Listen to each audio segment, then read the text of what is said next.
Good to go? Yeah. Good evening, everyone. Thank you ever so much for coming along on this lovely, warm, sunny evening and giving up some time to come and hear us discuss a very interesting topic that I'm sure you're all giving lots of thought to around the return to the office and all of the factors that play into it. So my name's Jason Turner. I work for Perkins & Will Architects, and I'll be chairing the panel discussion today. The topic, as I mentioned, is around all of the factors that, including ourselves, are starting to consider around how we get people to come back to the office, why they want to come back, do you force them to come back, do you sort of use a carrot to get them to come back, what's the impact on things like culture, productivity, and all of the other various factors that previously we didn't really think about and took for granted. So I think it's a very interesting time to be able to sort of interrogate what it means to different organizations. I'll hand over to our panel in just a minute. I was just going to say thank you to our sponsors. The Office Group have provided with this great space to hold the discussion in, TP Bennett, Savills, and IWG. And I'll pass on to my colleagues here just to introduce themselves and give a little summary of your current situation and how you're tackling the short-term approach to the things we've just been talking about. Thank you. Good. Tim. So, good evening, everyone. My name is Tim McDowell. I work for Shell, the energy company. I'm here to talk about future of work with you and set out our current position and then get engaged in a dialogue. We presently have attendance in our offices varying from 2% to 100%. But that's across a very large portfolio in many countries that you don't have an option to work from home. We said during this thing that there was a huge storm and all boats had been set adrift. And the boats had gradually come back to port into the office. But they've all had very different journeys and some are not going to return. Some have thrived, some haven't. We want to get people back in. Our target is to get our offices 80% full. No one's put a date on that, unsurprisingly. A lot of what was a science with regards to predicting things has become an art. Don't ask me how many people will come into the office in 2023. I won't answer. Sorry about that. Anyway, I'll hand over. So my name's Lamia, and I work for Inmarsat in the corporate real estate department. We have about 32 offices globally at the moment, sort of mixture of offices, warehouses, and serviced offices. In terms of our short-term strategy, I think we've been quite cautious to protect our critical workers that work in our satellite telecommunications and network ops centers. So we haven't actually officially opened the office yet. We've just got a couple of floors that are open for people that want to come in. I think we've also deployed some technology like desk booking systems and utilization to kind of try and help with track and trace and make sure that our employees are being kept safe during this time until we figure out what the long-term plan is. Pass on to you. Thank you. Hi, I'm Tim Yendall. I'm head of workplace transformation for BP, also another energy company, another Tim. So it might get a bit confusing in the Q&A a bit later. And my role covers real estate, capital projects, and the workplace transformation and design. So short term, in February, we launched what we call BP WorkLife, which is our hybrid version. And that's sort of a 60-40 split between time at home and time in the office. Although that's really a guideline, and we're letting teams through their working agreements work out what works best for them. And that could be 40-60, 50-50. We're trying not to be too prescriptive because we sort of recognize that we don't want to make it too rigid, otherwise people won't necessarily get the sort of benefits from that program. So we've got some of our major buildings in the UK open, and we're seeing a steady climb of occupation. And we're also encouraging people through, I guess, the incentives as well. We'll try to make it worth the commute for people, and whether that's the sort of services we offer. So it's, again, we're encouraging people, and there are countries that are still in lockdown, and certainly in the US with the spikes in the Delta variant, we're deferring on that, but shortly we'll start to see that open. So As you said before, I don't think anybody's got the answers at the moment. And I think it's about test, talk to your people, course correct, test again, course correct again over time. So. Hi everyone, I'm Toby. I'm from the Office Group.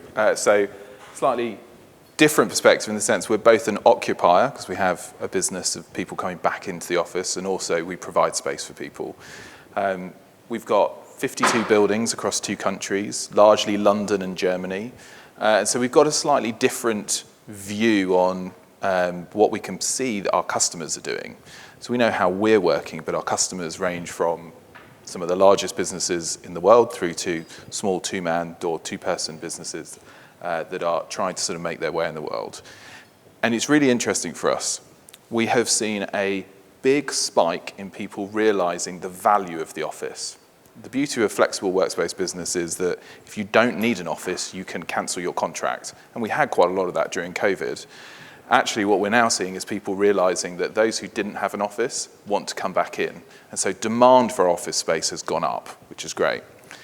We're seeing that depends on the company types. The smaller businesses, the ones that rely on perhaps 5 to 20 type people, are much more in the office and they're pushing the demand. Some of the bigger businesses are perhaps have a broader portfolio or a broader set of stakeholders to manage, and so they've got a slightly different, or perhaps a slightly, in some cases, more conservative view on the return to the office, and so they're moving at a slightly different pace. Interesting for us, it's week by week, and in fact, even day by day. So if we go back to sort of 3 or 4 weeks ago, we were hovering at about the 15 to 17% of our kind of membership coming into the office on a daily basis. That's jumped up to 28% in the last 2 weeks. And interestingly, within that, 80% of the companies who are clients are using the office every day. So maybe they're not all coming in, but at least one member of staff is coming in to use the product. So you can see that it kind of depends on the business, what they do, what their drivers are. Can they survive remotely? Do they require business development, or frankly interacting with each other? Will drive the return to the office in different ways. But I think, as Tim said, it's a little bit early, frankly, to kind of see what the new normal is. But what I am confident in, and touch wood that this continues, people see value in the office, but perhaps they see a different value to that which they saw pre-COVID, during COVID, and I suspect they'll see a different value in 12 or 24 months from now as well. Okay, thank you. So, bouncing off those sort of initial insights that you provided, the bulk of the discussion we wanted to have was around sort of longer term strategy and route to sort of, well, we don't know where yet, but perhaps some of the things we can talk about today are around defining what that strategy should be for different organizations and what the sort of the end goals are. And one of the first questions I have is, what are the blockages, what are the challenges that you're facing amongst the people who are less enthusiastic about going back to the office? What are the reasons that are inhibiting them from coming back, either not at all, or sort of part-time, or sort of a bit of a mixture? Have you got sort of different experiences? I'll probably start with Tim on this and sort of go back around that way again. You can do that again, aren't you? Well, I think the main challenge for me is getting the sort of a quorum in. This meeting, if there's one of you in the audience, and thank goodness there isn't, thank you all for coming, would be pretty hopeless if we couldn't have a dialogue with you. Same applies to the office. So we've got to bring in very diverse teams back in into the office on a regular basis. And there's personal impediments to that, but they don't apply 5 days a week. So people are going to get nudges and steers to come in particular fashions and so on. For me personally, that starts with my team meeting. It's coming up shortly. We're not going to bring all the countries. There are 4 countries represented in the team. We're not going to bring them all in, but the people in each country will meet each other, and then we'll video conference around the lot. And then going forwards, we'll get a steer at country level again on what practices will apply, what rules will apply, and then teams will make up their own mind around how they work that. So trading teams, for example, are already setting up shifts and cover for trading around the world, around the clock. Other people have yet to have that dialogue. Yeah, so for us, as I mentioned, we've got quite a diverse workplace. So we've got really technical engineers on one side, and then like sales, creative people on the other side. They're more keen to come in. They quite like the silence, working at home, doing their own thing. So luckily in our building, we do have enough space to kind of accommodate both working styles, but it's more about just kind of trying to push the benefits of being in the office. Like, you can still have your quiet space, you've got better tech, you can always then collaborate with people, go for a drink after work. So it's just, yeah, trying to marry up the needs and requirements for everyone. And then looking at it a bit longer term, hopefully we move buildings relatively soon, it's just about designing new places that maybe people didn't think about. So maybe a room for creating vlogs, which have become quite popular during the pandemic. We've also tried to use social media like Yammer to try and kind of talk across the company and break down those silos and try and collaborate. So just creating that buzz of the office and making it a destination workplace.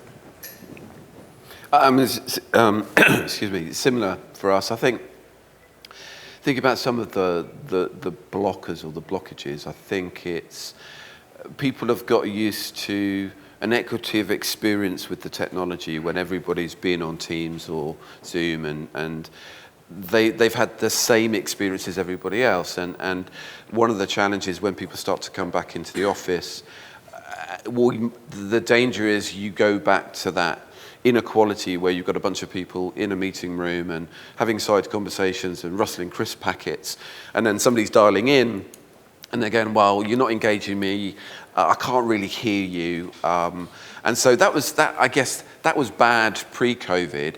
It's even more accentuated because actually it feels like a downgrade. It feels like we've gone backwards instead of going forwards. And so I think the tech has got to catch up, but I think there's also behaviours that people need to start to think about. You know, do you go into a smaller room as an individual, even if you're physically in the office for that day, so that everybody gets that same experience? It doesn't stop you from collaborating with your teammates. But I think it's those behavioural things which I think we've got to get to grips with. And I think people have just got to relearn what it's like to come back in and, you know, get used to the commute, get used to being more organised. And I think there's some sort of changes to how people manage their diaries as well, because we've seemingly spent, you know, the past 18 months in continual meetings without any gaps. And actually that's not very productive when you come into the office, because actually the benefit is bumping into somebody and having enough time to have a chat to them for 20 minutes without sort of in the back of your mind going, I'm on a call in 5. No, I think we just need to relax a bit. So far, it's interesting. All three of you have talked a little bit around sort of attracting people, coaxing them to come back. Yeah. You're not going to start using the stick instead of the carrot anytime soon. I think that there are some sticks out there when we start to think about some of the functions that are regulated, and therefore, you know, for a period of time they've been able to work from home and have enjoyed that, but actually that sort of period will come to an end. We are encouraging people, and the range of businesses that we have and the types of personas we have, there are many people that have continued to work throughout the pandemic because they're supporting, you know, live operations and critical functions. So I think we're starting off like that, and I guess, as we said, we'll course correct. We are seeing numbers go up, so I think people are gradually starting to sort of relearn how to do it. So I guess, Toby, you've got a rather different slant on this, given that you're a sort of a... We've always tried to get people to come to the office. That's the key thing we do. That's the fundamental. Yeah, if we weren't doing it, we'd be in real trouble.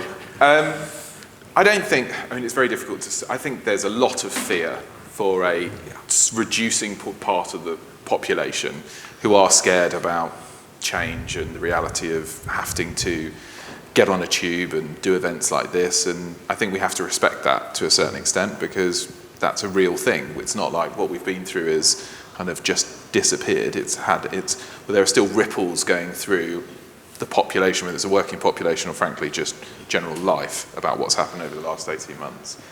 I think that, look, I mean, we've always thought, and I think it's continued to be something that drives the way we think about the office is, it's got to be something you want to go to. And it's our job to make it as good an office and a good an experience as it can be for the people who use it. So whether you are, and I think that's probably consistent with all you guys, right? We happen to be service providers who kind of people outsource their workspace experience to. You guys do it in-house, but fundamentally you're trying to get the people, not the company, but the people who work in space to seek and receive value from being in the office. And to be honest, I don't think that the vast majority of, if you took the entire office kind of stock across London and frankly globally, was doing a very good job at it. And I think that for the last 18 months, for most of the people in this room, certainly the industry we're in, what we used to do, which in some respects was around managing cost, has become the absolute focus of everyone from politicians through to the C-suite. And it's made us realize that the way that we work and what we do, and whether you're a service provider who deliver it internally, is really important. And it really will drive impact on the bottom line and the top line if it's done well. But how you do that is quite challenging, and you really got to understand your people, what they want and what they don't want. And the other thing I would say is people have had choice they've never had before. You kind of had to go somewhere and you sat there and you probably sat opposite the other person until someone, probably in one of your functions, made a decision to move them around or there was a refresh. They didn't really have choice.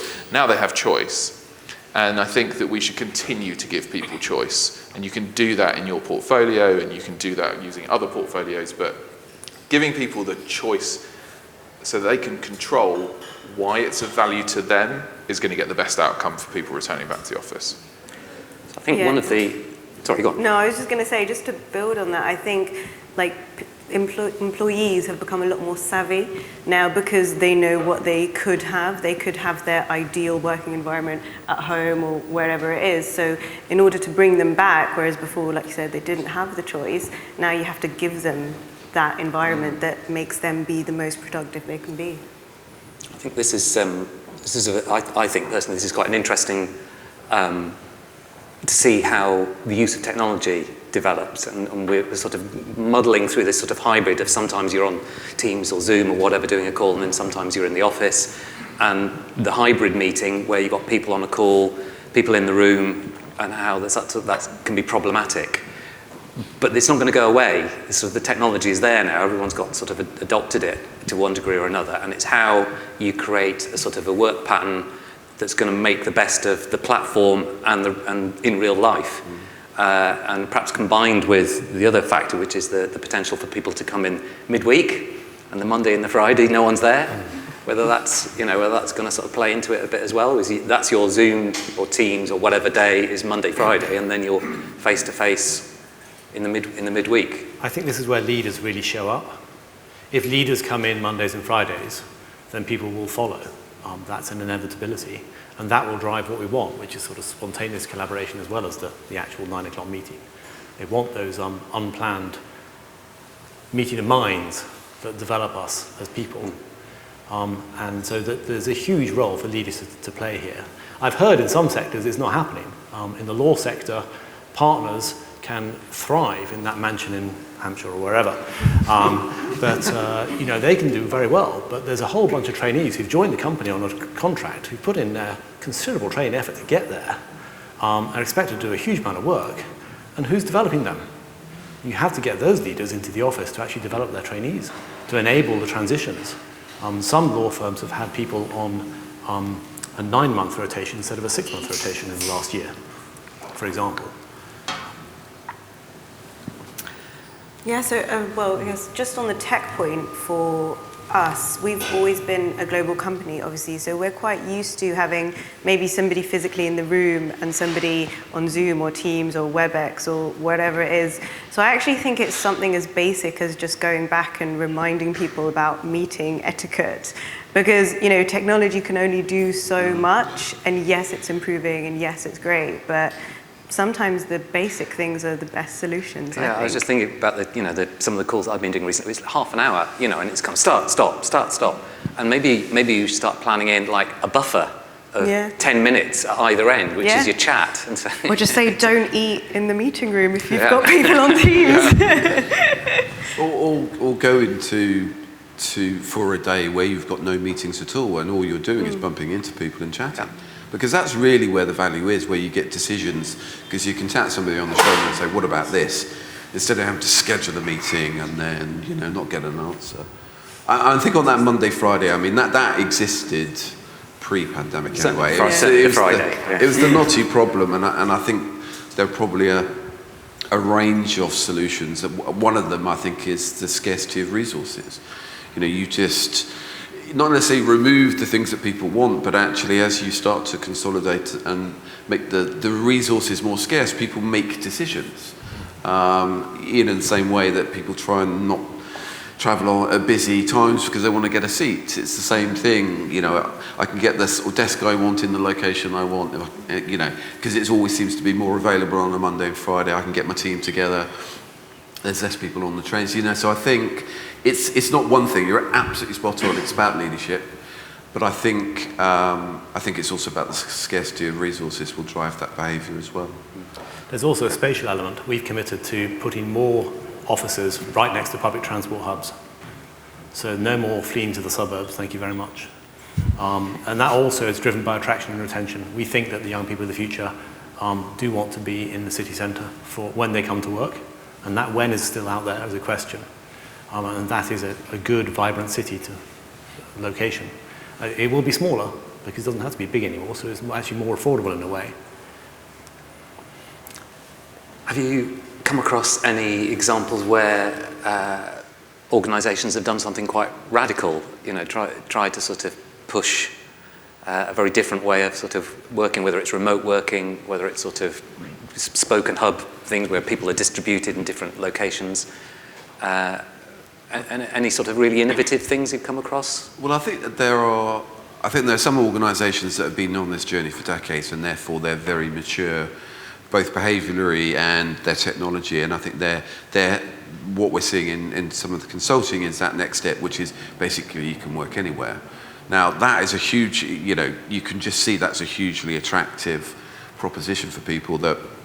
And of course, it has a demographic to work from their house in France or go to a different part of America and work where, perhaps the tax laws are slightly different. So you can, I think that as a proposition for talent, it is incredibly powerful. And I think that's the type of thing I think organisations over time will probably need to address, because there will be some organisations where this is available and others that it's not, and I think that disparity will become more apparent, and that talent gap will become more apparent. Good. Okay. And I promise this isn't a plug, so just bear with me.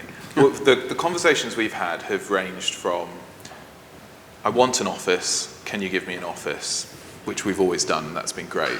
Through to people trying to really leverage their portfolio and our portfolio. So how can they effectively give their population a really brilliant headquarters, because that's what it needs to be, whether it's for their brand, it's that's collaboration, that's the center of the universe. But then also be able to say to people, look, I know you want to be able to work at home, you can do that, but you need somewhere that sits in between that fits around your life. And so us and frankly others are being asked the question of, how do we give access to, say, the space that you're in now, to a member of their population to use on an ad hoc basis, and so that they get to choose when they use it? And frankly, to your point, Tim, we have buildings in all of the, literally on platform side, in all of the main train stations in central London. So if you live in Guildford and your head office is in Paddington, and you're happy to go into Paddington, you're going into London, you're there from 10 till 3, because that's when you have meetings, but you want to work out of Waterloo, then they come in, start their day there, drop in, do calls, whatever it may be, and then they end their day there.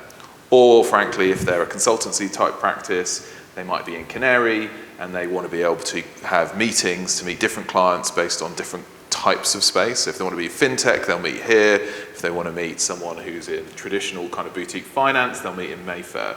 And so there's a whole developing conversation around people rationalizing their portfolio to be fit for purpose, and I don't think people are there yet, but also then partnering that on by using other people's portfolios and giving access to it. And we've always done it, but we've never had as much interest in people working out how to do it more formally. We've also had people talk about dispersed campuses, so take a 100,000 foot building, drop it to 50, and then have 2,500 foot sort of drop-in lounge spaces around London, or in Germany as well. But I think we're seeing people start to think outside of their own portfolio a bit, but really pushing choice for their staff to be kind of the driver for what they want to offer. So do you think this is going to sort of manifest itself in, which has been discussed as well over the last sort of year and a half, around developers taking space back, starting to think about less space in new buildings because there's just not the demand, because the likes of yourselves and other organisations which are sort of slightly taking some of that occupancy away from a fixed tenancy? I think it's too early to say. I mean, like the correlation between GDP growth and office space demand is like the closest correlated thing you can look at in terms of, so if the UK job growth continues, setting aside, and I believe you don't bet against urbanisation, so I'm with you, Tim. I think urbanisation is like the longest, most consistent trend pretty much globally, so the pandemic's a blip in that context. I don't think developers will. I do think that the quality, I mean, the one thing we've all been agreed on is that you've got to make the office good so people come back. So that, I think, inherently goes to quality. And so I suspect there'll be I believe that there'll be a kind of a split of a recycling of some of the poorer space and then a maintenance of the really good space. I don't think it means there'll be less demand unless there's a big economic crash that's pushed by some other reason. I just think we're in that moment that's kind of, we're directly after the grenade has gone off, right? And we're still trying to work out what happens, and there's going to be some ripples for it. But I don't believe in this structural shift that people are saying is going to be so meaningful that it's going to undo the dynamic of London as a global city, or frankly other cities. I'm not a believer on that at the moment. Yeah, I think it also depends on the type of business that you're in. Like, we've just taken a whole new building down the road, so that's not necessarily affected us in that sense because of the work that we do. We can't go into a TOG or whatever. We need our secure spaces, we need our lab space. So it just depends on the business. So taking a slightly different slant, the other aspect, of course, is around people and sort of the culture of the business that you work in, or cultures of the business that you work in, and how they've been impacted. And I'm sort of speaking for the firm that I work for. That's been a big challenge for us because everything that we do is very, very team-based. You need people there. It's very frustrating if people are sort of working from home and you need to chat to them about something, and then you've got to try and arrange a call and so on and so forth. So that's still taking a lot of our effort to try and get people to come back and want to come back and start to realise that there are major benefits. Have you had any sort of similar experiences of sort of people's relationship with their employer sort of degrading a little bit, or feeling a bit detached because of the long time people have spent away from their sort of headquarters? I think there's some sort of fundamental things that perhaps have shifted in people's heads, because there's just been so much that people have had to cope with, whether it's loved ones dying, the working from home, the pressure perhaps with children, home learning. It's a sort of pressure cooker, and I think it started to get some people thinking about, is this really it? Is this the kind of career I want? And I think it's sort of similar post the financial crisis, where lots of people were laid off, and you saw a massive uptick in sort of people starting their own businesses up and sort of rethinking how they wanted to work and what kind of career. And I think that this 18 months to 2 years has given people that chance to rethink. And so I think there is a little bit of a disconnect with what the culture was previously and what it needs to morph into. It's sort of not sufficient enough somehow. And I've been trying, I was in my thinking about it last night, I can't find a way to articulate it, but somehow then it needs to come together more closely, and I think the distance is sort of degraded a bit. The word we're using is affiliation. So affiliation between employee and employer, that's a very important thing. Affiliation to the brand, another thing as well. My personal view is that, well, to go back to you said radical earlier, and I think sometimes you have to use the word radical. What's the radical consequence of this to people? My personal view is there is a slow erosion of our social capital going on. So I have lost contacts, I haven't even noticed. My relationships with some people have diminished. People I don't need to talk to, I don't talk to anymore. There isn't the time of the day. And so I am, I'm losing something on my balance sheet, so to speak. And a reversion to the normal hopefully will rebuild that. But we also have to ask ourselves, if we don't revert to the normal, have we lost something? What will radically change? And that's a very interesting question for psychologists going forward, probably less for me. Yeah, I think it's definitely probably affecting the maybe younger generation more that are trying to learn and build those relationships, and it is really difficult to do it over Teams. I mean, I've had people join and leave within COVID because I'm like, I'm sure if we were face to face this would have been all right. But yeah, I think for your career, I think having that office space to go to and those interactions and those learnings you pick off more senior people is really important. I suppose. I was just going to say, everything's transactional. It's like you go on Zoom to talk about the one thing you're going to talk about. I mean, I know it's the stuff we talk about, the interactions, but if you join a business and you've never met the person who is going to have an influence over, I don't know, your career, what you do next week, what you do in 3 weeks' time, you don't owe them anything other than the pay you're getting. There's no kind of, to your point, credit or capital being built up.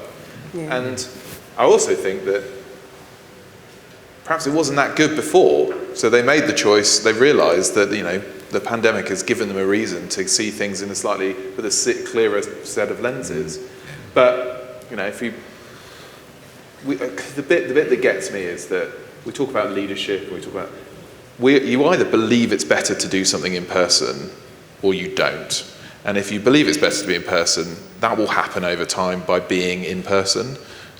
We've had people come back in our kind of the office that supports our teams on the ground, and you can see it. People are enjoying it because they're talking about stuff and they're learning about stuff and they're engaging about stuff, but they're also just chatting rubbish at each other because it's nice to see each other, and that's good. So you kind of got to. It's going to take some time, and it will come back, and it will happen, and it will be for different businesses with different things. But I definitely think that people are reassessing what is valuable to them, because when you go through something as immensely stressful as we all have, it will give you a clearer perspective on life, I would suspect. Or it may confuse you even more, but that confusion makes you probably think even more about the things that are important.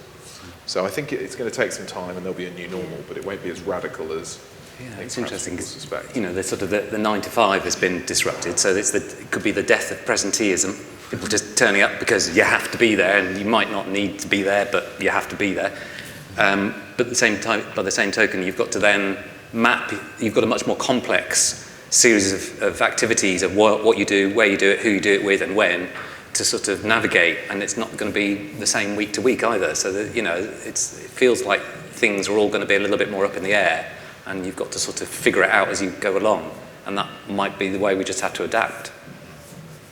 I mean, one of the things that we've, as we launched our hybrid, was to get people to complete working agreements and do it as a team. And it's an agile practice anyway, but quite useful to get people to start to think about what are we going to do when we come in, why are we coming in, and how are we going to do it when we come in, and what are the sort of behaviours, and not the rules of the road, but sort of what are the things that we're going to embrace and what are the things that we're going to jettison. And I think people have found that really useful because it sort of sets the boundaries. And every working agreement is different, and it's different for different teams because they work in different ways. But that's one way that we've started to give clarity to people about where the boundaries lie. Yeah, we've identified different working patterns for different group types, and I think that also helps us with real estate planning, but it kind of sets the mind frame for the employees as well. So, given all the discussions we've just had, what are the most positive things, do you think, that's come out of the last sort of 18 months or so? Are there any? Well, I can start if you want me. So I think other than the obvious of that, it's put real estate on the map in the execs' minds. It's become more of a strategic department rather than just a cost center. Like, I think that's been one of the biggest things, something that we've been trying to do for years, and COVID kind of helped do that for us. The other thing is I think it shows that, you know, you can trust your employees, you're really resilient, and the importance of that people connection. Like, I never thought I'd miss being in the office and like want to go to work. So you kind of appreciate it now, whereas I would have never had that before. It certainly shook the dust off the business continuity plans, didn't it? I've enjoyed the fact that I'm not having to get on a plane on Monday and come back on Friday. That's a positive for me, and that's going to stick, because we have got much better at virtual working, and a lot of internal stuff will now be done virtually, and that's a good thing. I think people have got a lot more tech savvy than they were previously, but I think it's also shown up that and made it obvious that we need to do better. You know, it's just not acceptable to provide spaces that normally we would have been accepting of in the future. We've got to work harder to make it worth the commute, and we've got to work harder both behaviourally and physically and from a technology point of view, because otherwise talent will go elsewhere where it does exist. So I agree with everything you've said. No, I think there's lots of good stuff. I think the main thing is, I think the point that you made, which is we all work, either we provide space or we work in space, or there's very few of us, frankly, in this room, very few of the working population who don't work, who can work entirely remotely. And that means that people have to work a lot harder to make it that when you do go to work, it's going to be a good experience. And that can only be a good thing for us and for future generations, because I mean, some of the offices I used to work in were just like dire, you know, and I don't know how we accepted it. yeah. How did you accept the fact that you would go in and you'd spend 9 hours a day, or some 10, 12 hours a day, sat with stuff that didn't work, and it was cold or it was hot, or there was just, the toilets were just ropey. It was just, now I don't think that would ever be acceptable. And that's a good thing for us. I mean, there are I think that's not outweighed by how bad the pandemic was, but, or is, but I think that's the small sort of silver lining that we can see, which is, you know, where you work and what you do and how you do things and how you be productive is a real thing that people think about. Okay. So I think we're going to pause there for a minute and perhaps throw open some Q&A to the audience. Once we found the mic.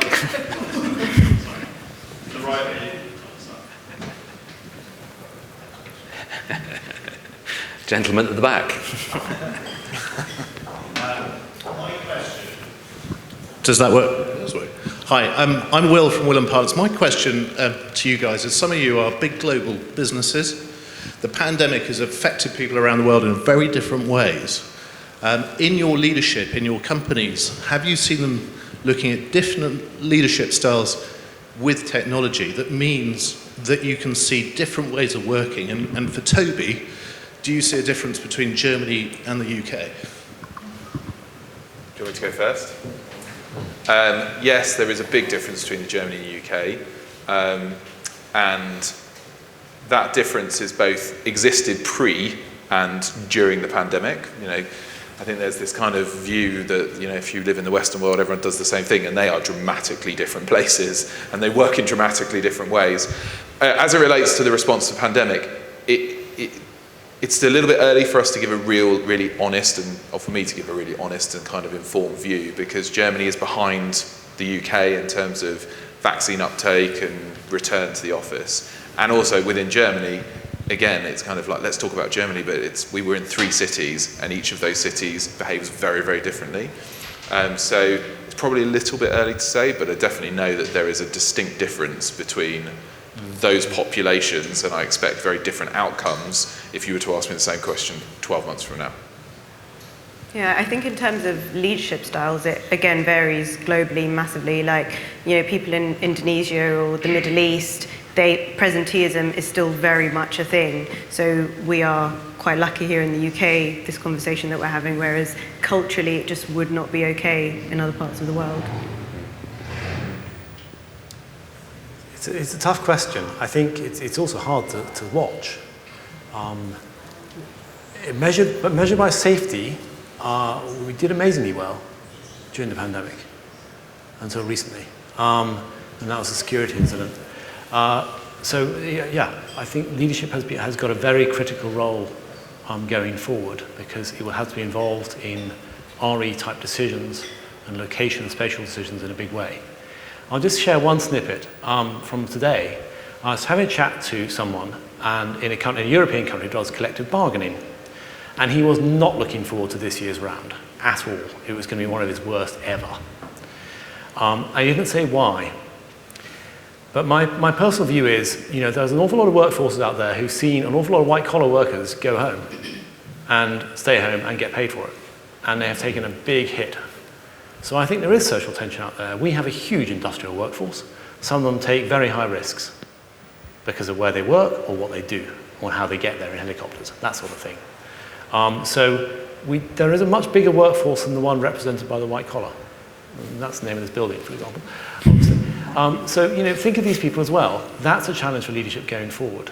They cannot appeal to those people, with their back to the fireplace at home, when those people are taking risks with stuff like H2S, nasty gas, high pressure, dropped objects, you name it. So that, for me, is a critical issue. I think what I've seen is a willingness to democratize communication, and that's been through the technology, that whereas perhaps a leader would have his or her leadership team, 5 or 6 people, that cascade of information has become so much broader, so they're now reaching 200 people. Everybody's getting the same story, the same insight, and the same access to those leaders because the technology is enabling it. Now, I think that for some, that's knowledge is power, but that we've seen some really sort of positive impacts of that democratization. So I think leaders have embraced that, and we're seeing that being embraced in the future as well. So I think that's the power of the technology and the situation that's emerged. And there are things like town halls and other events coming up in the next 3 months, which will have a massive impact, because it'll be the first one for 2 years. You can really do some great stuff there. So we've got a bunch of those planned. Looking forward to them. Go Harriet. Sorry. Oh, sorry. Hi, my name is Christina Stolz from APS. I've got a question about productivity. I'm really interested from your experience in the past 18 months. If we deduct the first 6 months where we were all shell-shocked about lockdowns and so forth and enjoyed the sunshine and the time off out of the office, would you say productivity was actually higher than previously because of less chatter, there are Teams meetings from 1 minute to the other, or was it less, and can you actually measure it? And the second part of my question is sustainability. Similar. Did we improve because we didn't print all the agendas and the meeting notes and all the paper, everything was screen shared? Are we now going back to that in the amount of paper? So that's my 2 questions, productivity and sustainability. Thank you. Let's go that I have a stab at it. It's a great question about productivity and how you measure it and what it is, because of course it varies massively according to what you do. What we have seen through sort of data from Office 365 is that the huge uptick in interactions, and also the hours across the day, and you know, starting earlier and finishing later, and that has, you know, that does lead to sort of corporate weariness, if you see what I mean. I haven't got a figure on productivity because it's really difficult to measure, but certainly from a sustainability perspective, having most of the portfolio shut for 18 months, absolutely. You know, but we are seeing, especially, you know, I would hold my hand up. You know, I used to print stuff out because I love to scribble on stuff, and the fact that nobody's, you know, been printing stuff out because obviously it's their own printer, and the 50-page document that uses an entire cartridge up to print, that people have just sort of voted with their pockets. So I think there are some things that we're seeing changing. So less printers on the floors. People are really starting to think about, you know, how we build that our sustainability credentials into all sort of future projects, both in terms of, you know, net zero carbon, fit outs, you know, where we get the electricity from, where it's sourced. So I think, yes, there has been an impact, and I think it will continue. Yeah, so I think from my side, not meaning to sound like a bit of a broken record, but it depends on what job you've been doing. Like our sales guys who are used to going out and meeting people and demoing, their productivity is probably decreased. But in terms of like finance, accounts, whatever, I mean, I think I can get invoices paid a lot quicker than I used to be able to during the lockdown. We've seen some tremendous examples of people committing to do things which you never expected or even asked. There was a moment last year when we had a data center and we had to go and tell the employees, in order not to get COVID, leave your families and go and live in the data center for a period. It's quite a long period in the end. It wasn't set up for living there either. And they did it. And that, you know, there's been fantastic commitment to the company shown in this crisis. Very, very impressive. Productivity, too hard to measure, but I think Lamia and Tim have given a very good answer on that. Sustainability, personal observation again, it's amazing how conversations in health go and sort of morph into sustainability discussions and energy discussions. And I've had more of those in the last year than I have had in the previous 5. And you know, I mean, on net carbon targets for 2030 and so on, we can do that with our real estate portfolio so much faster now because we've got a mandate to do things in a particular style, and we've got a mandate to shrink the footprint and spend more on these technologies. James. Thank you. I'm James Pack. With a resistance on people perhaps returning to the status quo or the old status quo in the old office, does the panel think that there's going to be a likely pause on people sort of returning, or the corporate occupiers sweating their assets and easing the pressure on occupational densities, perhaps sort of pushing, you know, it up from sort of notional sort of 1 in 8s to 1 in 10s or 1 in 20s or whatever that might end up being? So you're saying that the ratio is getting higher versus lower, or vice versa?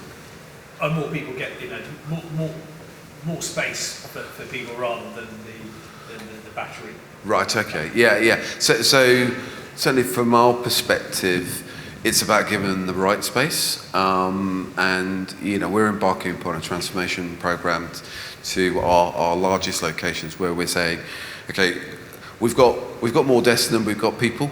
And therefore it makes sense to rationalise the portfolio in those locations where we can, but then invest in getting the right combinations of spaces. So when they do come in, the experience that they get both from an FM operations and the technology and the physical space that they can inhabit is worth that commute. And it could be the food offer, it could be all the other services and the spaces that we provide, and it's making that differentiation between what they would have had, and they are still sort of coming back to some of that, because clearly the time lag between making a decision and delivering it can be quite substantial. So yes, and I think naturally ratios will go up, because if people are in for 60% of the week, it's going to be natural.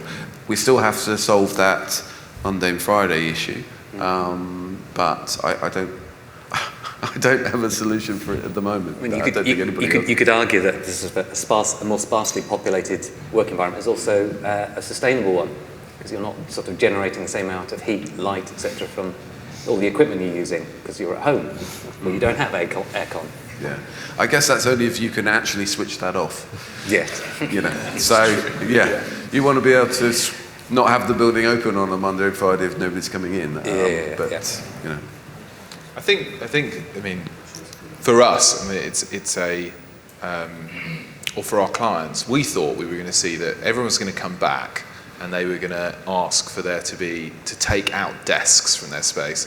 There was the general view was like, okay, we had a big logistics organisation basically set up to help us extract desks as people came out from offices, because we thought people are going to want a social distance within their offices. And actually the response that we got from most clients was, no, I'm fine with the number of desks. We're going to manage our staff around that because we're still transitioning through it. What we then found was that some people wanted to reduce space. That was generally related to their kind of number of employees. They either lost people or they reshaped the business. But where people came back and they were looking at their space, we found that they just wanted to swap the furniture. So it was much more about what are you going to do with it. And so rather than it just being a room full of desks, which is the worst end of the spectrum, it was about, okay, well, we're going to do different activities, we're going to be a bit more intentional about what we use the space for. The only real reason you have an office is to get people to be in it. And so it was like, well, what are those people going to do with each other? And they're certainly not going to perform best if they're sat on rows of desks. So we found that clients were coming back and saying, look, whereas before activity-based working was kind of a concept that I think sat within the corporate real estate specialism, it became a thing that people thought about because they knew nothing about corporate real estate. And so they were going to us, look, do you know what, we just need we want to get around a table and have 8 people be able to drop in and drop out and desks don't work. Can you do that? And so we pulled 6 different settings together that we could swap in and out, and it didn't end up, in most cases, reducing space. In some cases, it actually meant you needed to have slightly more space to facilitate that choice. So I think there'll be a natural aversion to density, to be honest, because I think we all have a natural aversion to it, given what we've been through. But I think people will just end up choosing different types of spaces, which I think is exactly what Tim's been saying. If it's obviously surplus, the people will get rid of it. If it's not, it will be about adapting it to fit what you want people to do in it. Yeah, no, I think that's the same with us. We're not increasing density of space. We're just changing the way that we're using the space, 100%. It's a fantastic opportunity to sell activity-based working. If you can't do it now, you never will. So you can get on with it. Yeah. Any more? For anyone? Harriet. Get your turn. From the beginning. I've got a client that is telling all of its staff that they have to work from home on a Friday because they're subleasing their office to someone else on that day, which I find radical and pretty amazing. I'm just wondering, do you think that you'll see more kind of interesting subleasing agreements coming out where you've got huge big HQs across the globe, or you've got these little kind of small spaces? And do you think, because the Googles have always had incubator spaces, do you think big corporates are going to start looking at that, but in a more radical way? Wouldn't that be stepping on your toes, though? if HQ started subleasing their space? I think, to be honest, I think step away. I think it's one of those things that, we want people to use the office, we want to do it as well as you possibly can, and we have to work really hard to keep our customers, so we have to give them different choice. And again, it feels like I'm plugging talk, and I'm really not. In answer to your question, what we haven't had anyone say, can we sublease a TOG for a day, in terms of like the whole thing, but we definitely have had an increase in people saying, I want the team to meet once a week for half a day, can I have a room? And that room can't just be an office, so we've got meeting rooms, but it can't just be a meeting room, because actually we're going to do different things. So in our newer buildings and in some of our older ones, we're designing day rooms, so people can book that space. So it's like it's not an office, it's not a meeting room, but it's a concept in between. It's technologically enabled to allow you to do the best we can do right now around kind of that hybrid working of some people in the building and some people at home. We're seeing a bit of that. It becomes quite challenging because everyone wants to do it on a Tuesday. So, like, whoever your client is, put us in contact. Sound like they're really good at leasing space. But you know, we're seeing a bit of that. But I think that at the moment, and again, I don't know because it's a bit early, I hear more noise about that than I'd see actual reality, if you know what I mean. So I hear people talking about it as a concept and a theory, and they can point to a couple of examples, but it's not. You know, in the bulk of our demand, it's an outlier rather than a meaningful chunk right now. But I'm not saying that might not change. Rachel. Hi, I'm Rachel from Lendlease. So you've spoken a lot about the reason that people will try and pull people back to the office is to reconnect and rebuild the culture, etc.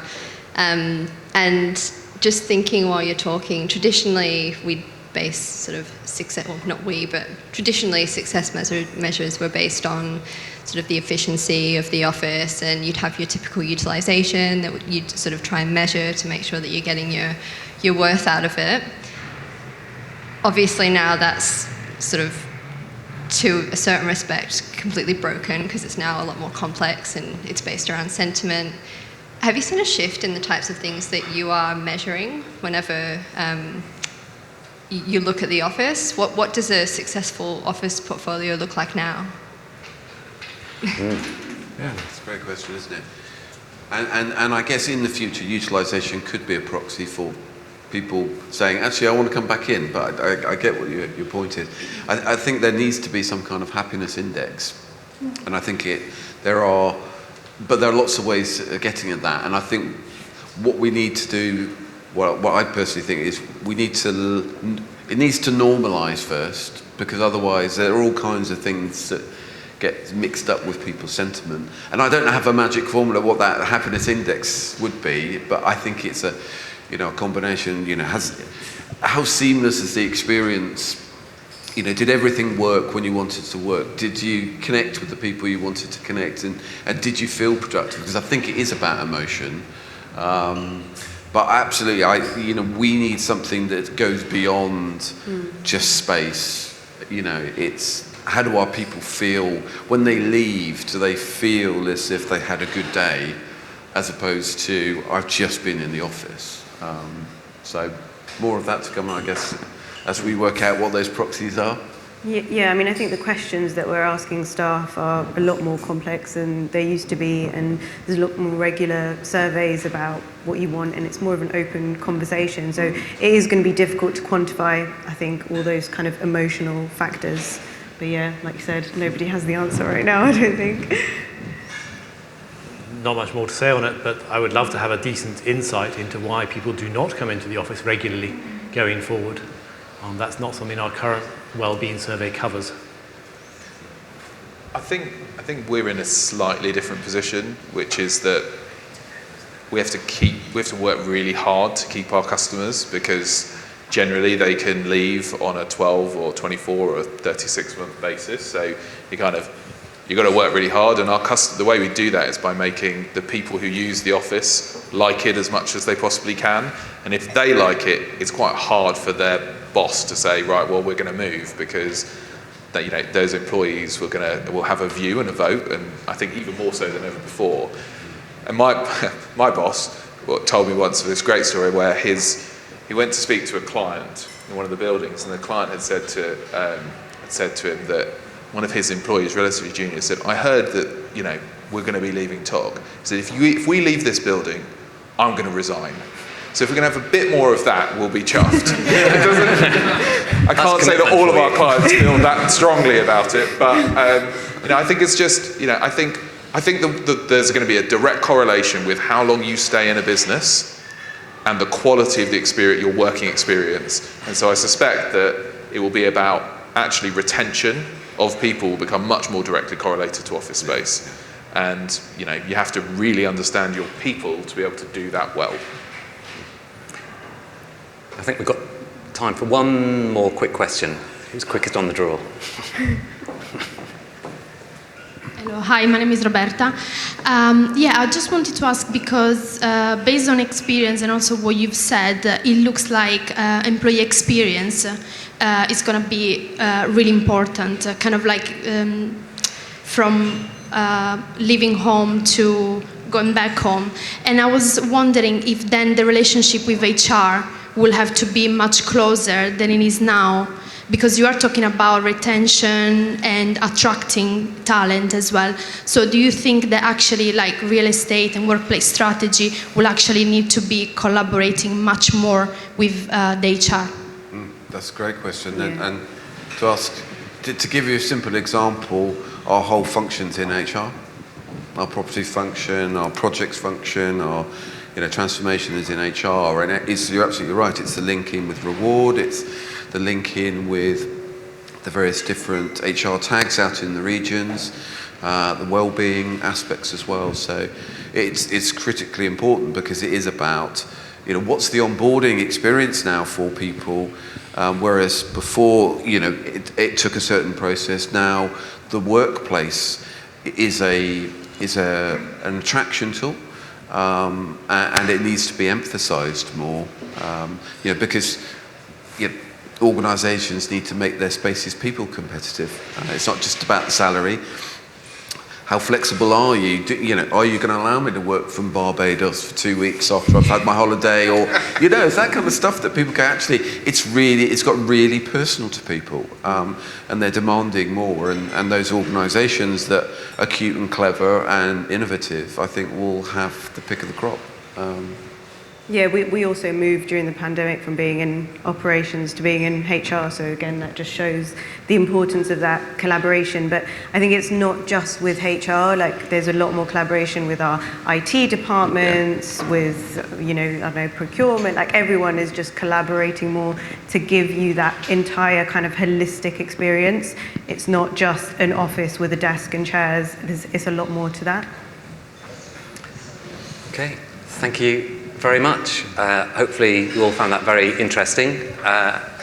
Lots of different topics to cover, and I think my sort of takeaway from the discussion is that we've just had is a very positive one. It's kind of like there's lots of big opportunities out there, and it's quite exciting to think about how you can reinvent work and what it means and what it's for, and where you do it. So we're sort of gradually seeing a direction that I think will go forward, hopefully. We're going to wrap up now, but please hang around for a drink and a chat with the panellists. If you didn't manage to ask a question, we've got about another hour to have some talk and discussion over a few drinks. So thank you very much. Thank you.